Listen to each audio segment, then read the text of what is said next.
Oh, yes. Welcome back, everyone. Today, I am excited to finally be able to bring you a review for Masters of the Universe Origins Terrorclaw Skeletor. This is a figure that I've been waiting with bated breath on ever since I picked up the Flying Fist He-Man months ago. For some reason, the Skeletor either has been much more difficult to get a hold of, or was actually not released at the same time as his He-Man counterpart. Because I've seen He-Man for sale both on shelves and online, but Skeletor has never popped up on shelves anywhere I've been, and online he's only ever been listed as a pre-order, at least, outside of scalpers or something. So regardless of whatever the reason was for the delay, we finally get to take a look at this new take on Skeletor. That being said, if you've seen my reviews before, you know how this goes. We're going to take a look at Skeletor's packaging, then we'll open it up, we'll get a quick look at his mini-comic, which is the same one that came with our Flying Fist He-Man, and then we'll see Skeletor himself, we'll check out his posability, we'll check out his bevy of accessories, because he comes with quite a bit. Naturally, I'll be doing plenty of group shots and comparisons today, and then at the end of the video, I'll give my final thoughts. So our Skeletor, being a deluxe figure, comes in our larger deluxe style packaging. You get the Master of the Universe logo up here, you get his name, Terrorclaw Skeletor. His title says Evil Leader with the claw swinging action. Get a little call out here, says swings with fearsome fury. And then of course our whole, modern posing retro play.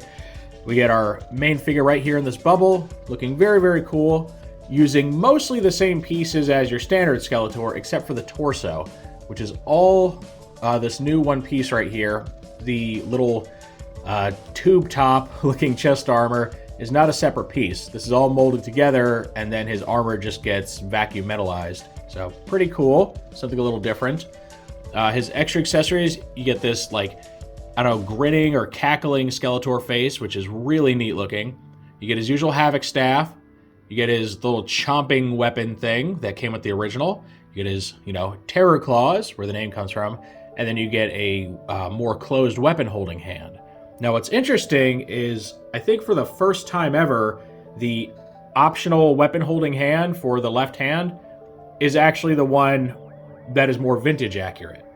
The vast majority of your standard humanoid shaped MOTU figures from the vintage line always had one weapon holding hand and an open hand. But the vintage Terrorclaw Skeletor actually had a newly molded left arm that included another weapon holding hand.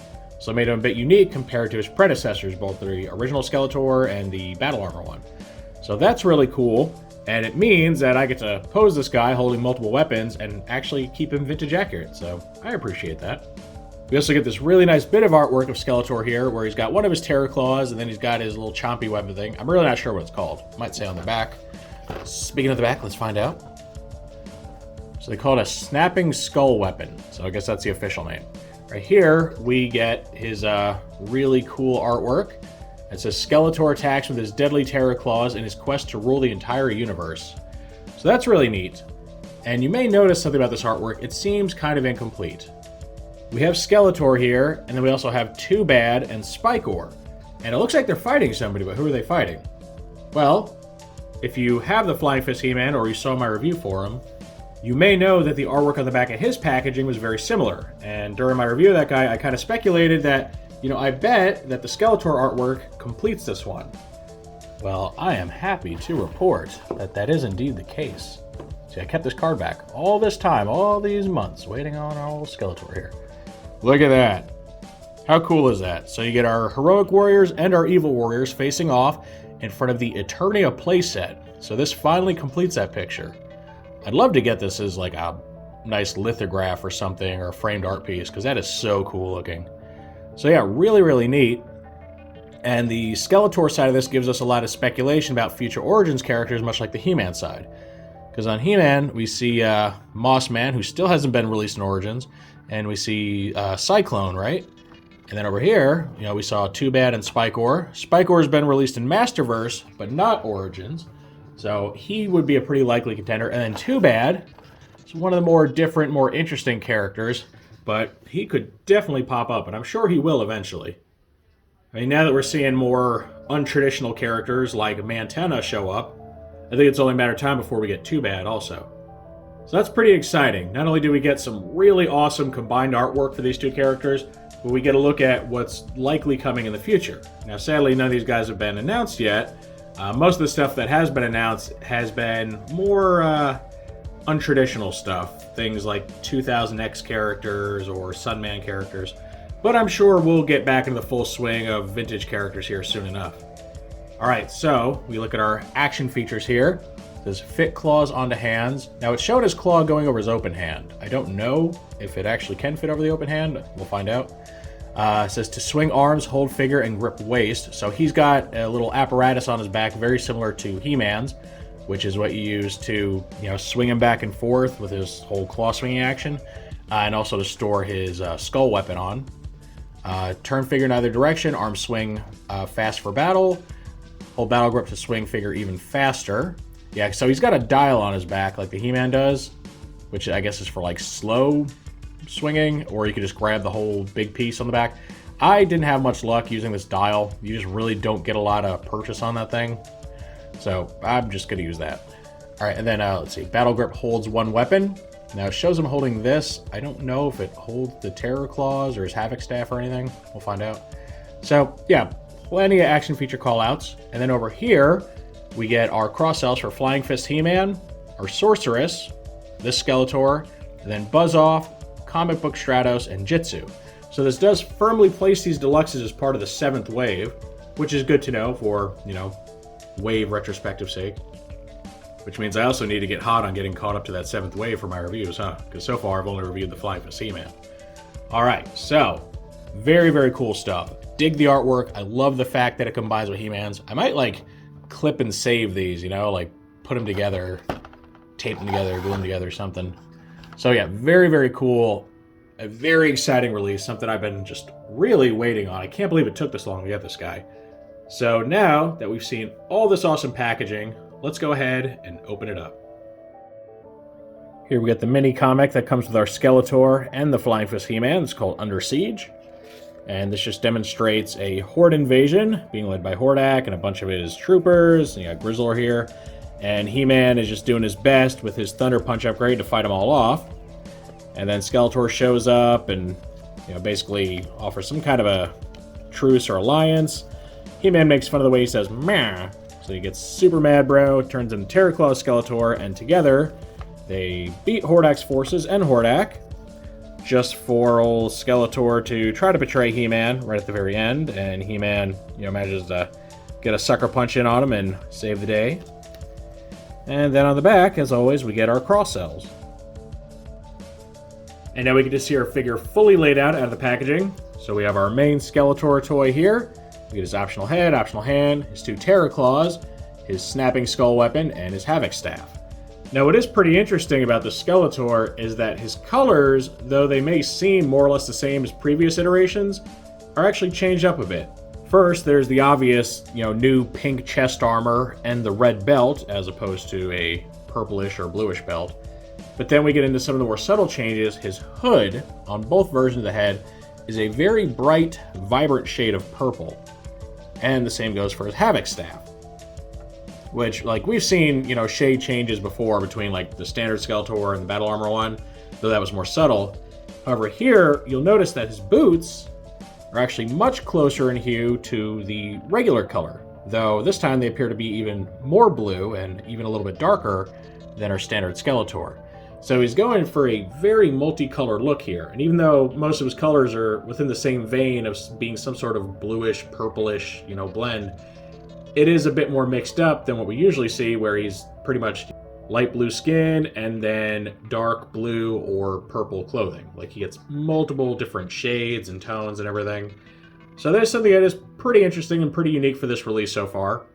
So looking at the figure itself and its posability, it has your standard neck articulation with the double ball joint. It has universal shoulders, however the shoulders are now geared into his little clawing or punching gimmick. So if you try to bring them up, you're going to move his body. Now you can hold the body in place, and you can bring these up against the ratchet and put them in a more permanent, up or down position, which is an option you have. It just works a little bit differently than your normal, articulation. It's got your standard elbows with a bend and a rotation, universal wrists. He has the waist swivel, but again, it's tied to his gear mechanic. He's got his universal hips, like he should. Single bending knees, knee swivel, boot swivel, and ankle rock and rotation. So more or less your standard articulation for an Origins figure. He's just got a little bit of, gear works going on behind it, which is just like his He-Man counterpart in this wave. Now what's funny is that whole gimmick makes them so far unique amongst Origins, but in the vintage toy line, most of the figures work that way. Most of them had this whole twist to the sides and swing their arms configuration. So that's something that's been kind of introduced into this line. Because initially it focused solely on, posability and displayability rather than gimmicks. But I guess that Mattel decided, since these two figures were so intrinsically tied to their, swinging battle action ability, it just made sense to include that functionality here. And I really don't mind it, because again, you can still pose his arms independently of his waist. It just gives you, a little bit more of that nostalgic play pattern that these figures were known for. Speaking of that play pattern, as I said, and as we saw on the back of the packaging, you can turn him right here using this little dial type shape. I'll say he does seem to work a little better than He-Man. He doesn't stick as much. And then you can also do it here where you get a better grasp and you can kind of swing it a little bit faster. So his gimmick works very, very well, which is awesome.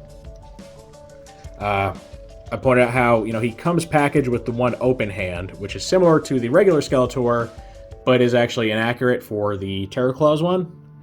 But if you'd like, and you have this guy, say maybe this is the only Skeletor you have because you just started late into the hobby, you can still pose him up and treat him like, a more classic, more standard Skeletor. Give him the Havoc Staff, give him the one open hand, and he more or less, resembles the old toy, just some different chest armor.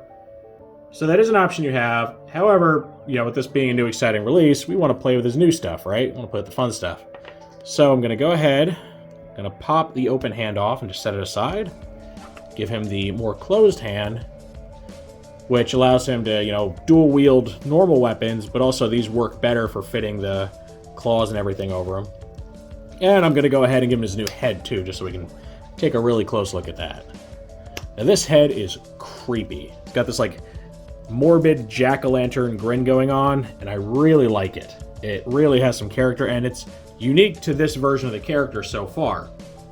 So that's something I like. It's not just a reuse of the previous Deluxe edition or the Standard edition. It's its own thing, and it makes him look especially sinister. I really like it.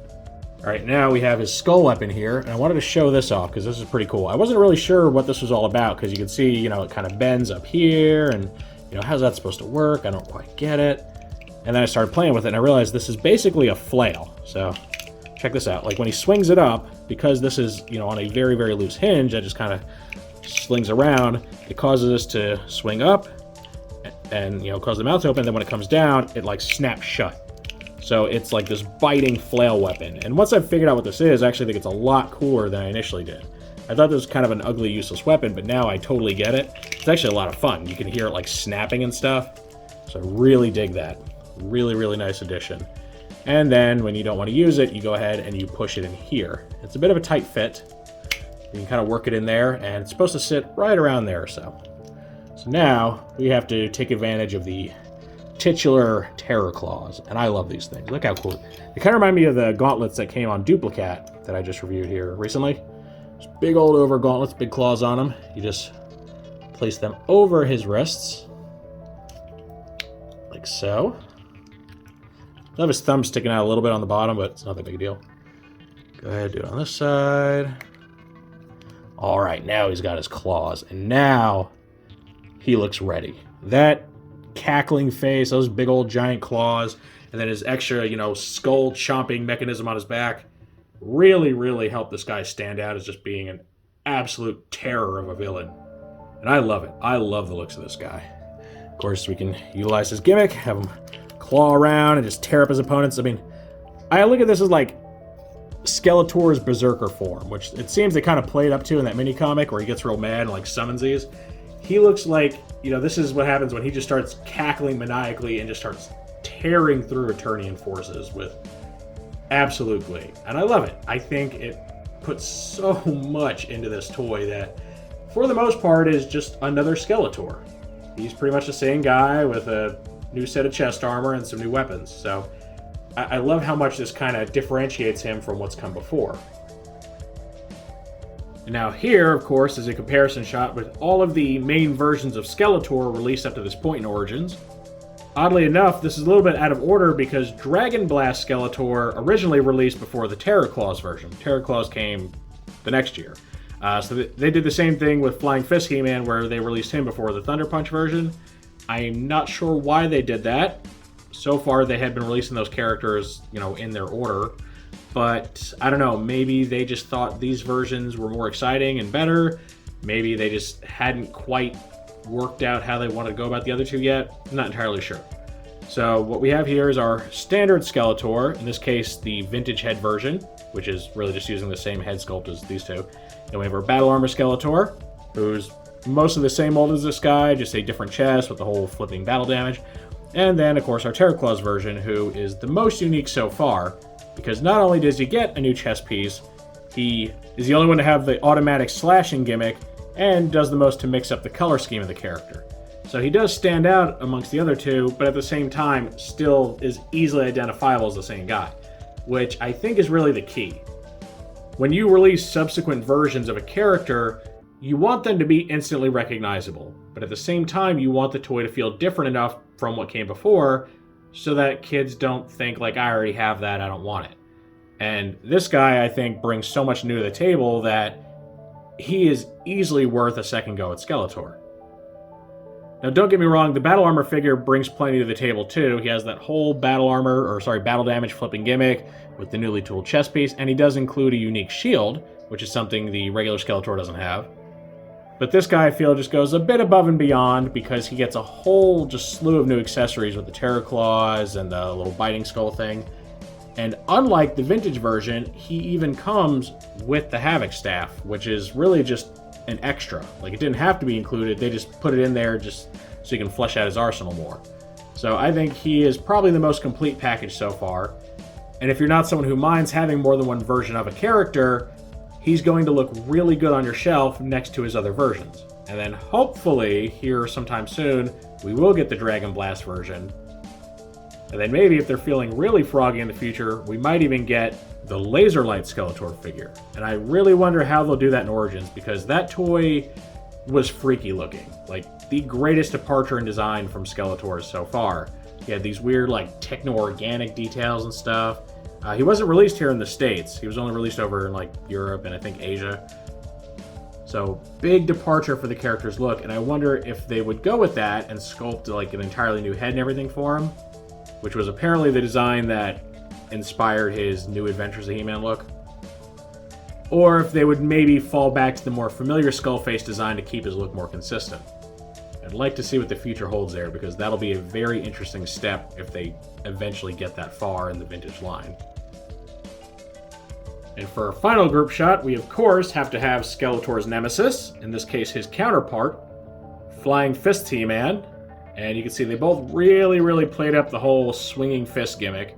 In Skeletor's case, allowed him to slash his claws around, and then with He-Man's, he has these free-spinning weapon and shield combo that just lets everything kind of spin out of control and, I guess, just kind of overwhelm his enemies. And then the other thing that these two really brought to the table in both the vintage line and this line is chrome. You can see they're one of the few figures to actually have vacuum metallized coverings. Now, there was the Battlefield Warriors 2-pack, but that was like a special edition that didn't exist in the vintage line that had a chrome chest piece, so I'm not really counting that.